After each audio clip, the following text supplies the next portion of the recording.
হরে কৃষ্ণা, হরি বল, হরে কৃষ্ণা। আসলে কায় কায় মানে রুটি রুটি বেলিবা পারেন বা ভাজিবা পারেন, কমেন্ট করে কমেন্ট। আমি কিন্তু রুটি ভাজিবা এবং কি বেলিবা দুইটাই পারো।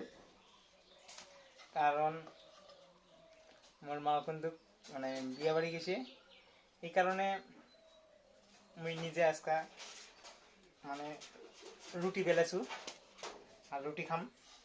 কারণ রুটি তো নয়, লুচি পুরি। আর কায় কায় আর কি ভালো করিয়া রুটি ভাজিবা পারেন, বুঝতে আমি কিন্তু ভালো করে পারো, ভালোই পারো। কাক কেমন ভালোই পারো, ইংনা ইংনা করে আর কি। অনেক জনে আছে আবার কি জানেন, কতগুলা সিংড়া আছে মোর থেকেও অনেক ভালো পারে, মোর থেকেও রুটি ভালো ভালো বেলিয়া পারে বা ভালো ভাজিও পারে। তোমরা কায় কায় পারেন কমেন্ট করে কবেন। হরি বল, হরে কৃষ্ণা।